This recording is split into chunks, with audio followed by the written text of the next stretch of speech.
Ambassadeur Özgen, bonjour. Bonjour. 12 casques bleus allemands ont été blessés juste au début du week-end. Après le départ des forces allemandes d'Afghanistan, le Mali sera le pays de la planète où l'Allemagne sera la plus engagée. Oui, nous sommes engagés au Mali, nous sommes engagés dans les opérations de la MINUSMA, de l'ONU. Nous avons près d'1 millier de soldats à la MINUSMA et une centaine d'hommes au sein des équipes européennes de formation. Tout cela dépend des mandats donnés par le Parlement allemand aux troupes allemandes avant qu'elles ne partent en mission. En ce qui concerne Takuba, on l'encourage, on la soutient politiquement. Mais bien sûr, pour que nous y participions activement, il faudrait une décision politique de la part de notre Parlement. Le Soudan est devenu aussi une zone d'importance pour l'Allemagne à l'ONU.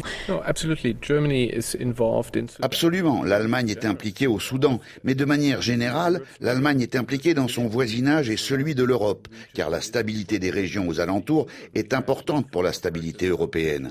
Nous avons maintenant Volker Perthes, qui est le représentant spécial de l'ONU à Khartoum, mais nous avions déjà levé des fonds pour ce pays, ce qui montre que nous étions déjà impliqués politiquement. En ce qui concerne la Libye, nous avons organisé l'an dernier la conférence qui a permis d'aboutir à un cessez-le-feu, d'engager un processus politique de sortie de crise et de fixer des élections pour la fin de l'année. S'impliquer dans notre voisinage est vraiment dans l'intérêt de l'Europe ou de l'Allemagne.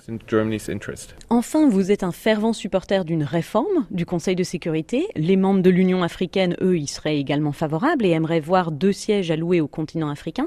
Où en est-on de cette réforme ?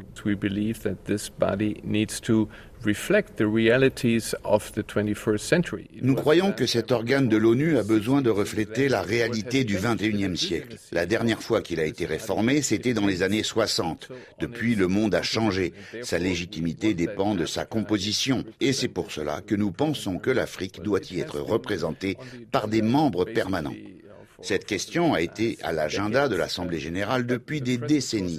Mais le processus actuel a démarré il y a 13 ans et depuis nous avons tourné en rond. Cette année, avec nos alliés et nos amis, nous avons dit que cela ne pouvait pas continuer ainsi. Nous voulons entamer de vraies négociations. Nous voulons nous rapprocher d'une proposition écrite qui pourrait être mise au vote.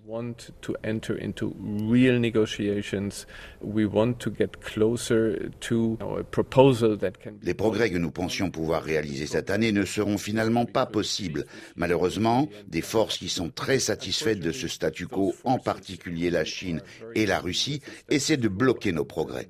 Nos amis chinois et même nos amis russes n'hésitent pas à intervenir auprès des capitales pour mettre la pression sur les pays.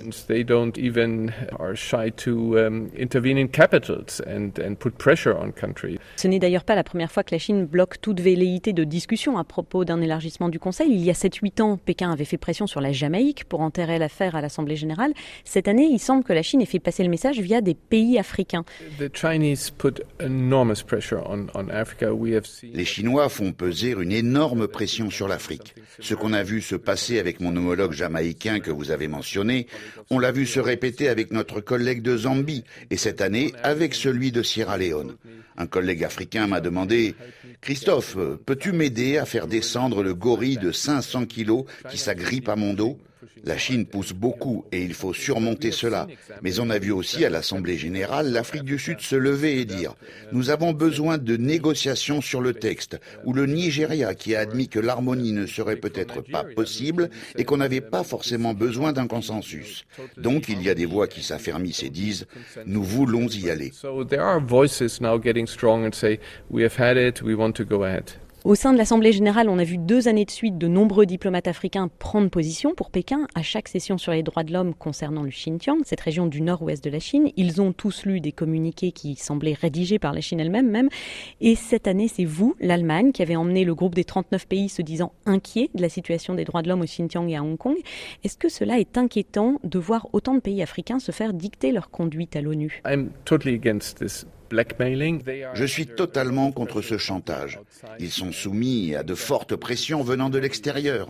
Et je pense que nous devons regarder comment aider les pays africains à surmonter la pression, à faire parler de leurs ambitions et refléter ce que les populations africaines veulent, parce qu'elles veulent vraiment une meilleure représentation de l'Afrique au Conseil de sécurité. Christophe Özgen, merci beaucoup. De rien, c'était un plaisir.